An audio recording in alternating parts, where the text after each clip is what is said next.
सुनो, ये कंगन कितना सुंदर लग रहा है। प्लीज़ ये मुझे दिला दो, केवल 500 रुपये का है।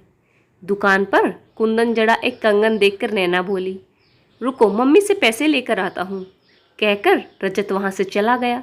नैना की शादी को अभी 3 महीने ही हुए थे और वो अपने ससुराल वालों के साथ जयपुर घूमने गई थी। वहीं उसे 1 लाख का कंगन, जिस पर लाख के साथ कुंदन का भी काम था, बहुत पसंद आया और अपने पति से वो खरीदने के लिए बोली। रजत, जो अपनी सारी कमाई अपनी मम्मी को दे देता था, अपनी मम्मी से 500 रुपये लेने गया। आखिर पत्नी ने पहली बार कोई इच्छा की थी, वो भी एक कंगन। रजत के पैसे मांगते ही सपना जी जोर से बोली, क्या कहा? 500 रुपये का कंगन? तुम्हारा दिमाग खराब है क्या? कोई पैसे नहीं है मेरे पास। महारानी को 500 रुपये का कंगन चाहिए? अरे अगर उसे 500 रुपये का कंगन दिलवाऊंगी तो तेरे भाई बहन को क्या दिलवाऊंगी?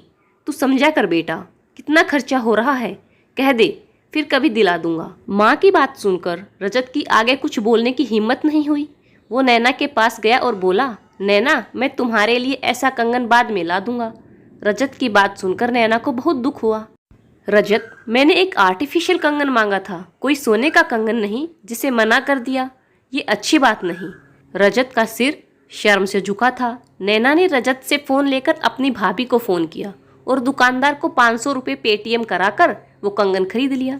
रजत, आज पहली बार ऐसा हुआ है कि मैं अपना पर्स और फ़ोन होटल में भूल गई, जिस पर मुझे आज बेइज्जत होना पड़ा। लेकिन एक बात अच्छी हुई कि मुझे आप लोगों के इरादे पता लग गए, नैना ने कहा और आगे निकल गई।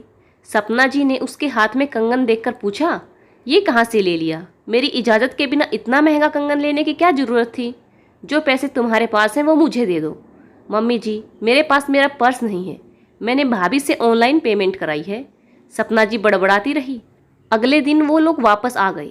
1 हफ्ते के बाद ही नैना ने सबके सामने एक लेटर रखा। बहू, ये क्या बदतमीजी है?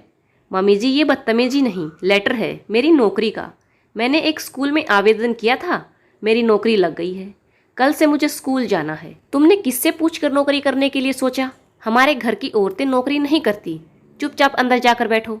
मम्मी जी, औरत नौकरी नहीं करती, लेकिन अपने लिए एक चीज़ भी खरीदने के लिए उसे दूसरों का मुंह देखना पड़े वो सही है, तब इस घर की बेइज्जती नहीं होती।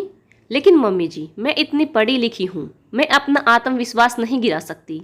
मैं एक एक चीज़ के लिए तरस नहीं सकती, किसी के आगे बार बार हाथ नहीं फैला सकती। अब मैं आत्मनिर्भर हूँ और अपना खर्चा खुद उठा सकती हूँ। उसके लिए मुझे अब आपके बेटे से कुछ नहीं चाहिए। कहकर नैना वहाँ से अंदर चली गई। सपना जी देखती रह गई। उन्होंने रजत को खा जाने वाली नज़रों से देखा तो वो बोला, मम्मी आपने भी तो गलत किया। अब वो इस घर की बहू है तो उसकी जिम्मेदारी भी हमारी है। अगर उसे किसी चीज़ की ज़रूरत हो तो वो हमसे नहीं कहेगी तो किससे कहेगी? लेकिन आपको तो उसे गुलाम बनाकर रखना था। अब कर लो जो आपको करना हो। अब तो नैना रोज़ सुबह घर से निकल जाती, नाश्ता भी केवल अपना बनाती, आकर केवल अपनी रोटी सेकती। हाँ, रात को सबका खाना जरूर बना देती। सपना जी किलसती रहती, वो कुछ बोलती तो भी नैना नहीं सुनती। जिस दिन नैना को पहली सैलरी मिली, सबसे पहले उसने जाकर अपने लिए शॉपिंग की।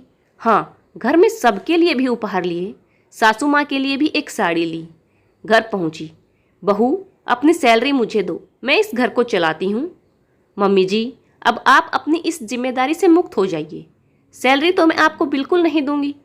अब अपने पैसे अपने हाथ में रखूंगी, जिससे जब मेरा मन कुछ खरीदने का करे तो मैं खरीद सकूं। हाँ, जब मन करेगा तो आप सबके लिए तोहफे भी लाऊंगी। और ये लीजिए, मेरी पहली कमाई से आपके लिए ये साड़ी। अब मैं समझ गई कि एक लड़की को आत्मनिर्भर क्यों होना चाहिए। और अब आपको एक सलाह जरूर दूंगी, ननंद रानी को आत्मनिर्भर जरूर बनाना। क्या पता उसे आपसे भी तेज सांस मिले। मेरी नसीहत को गांठ बांध लीजिएगा। नैना सबके उपहार उनके हाथों में देकर अंदर चली गई और सपना जी उसे देखती रह गई। आपको यह कहानी कैसी लगी कमेंट करके बताइए। नई है तो चैनल को सब्सक्राइब करें। धन्यवाद।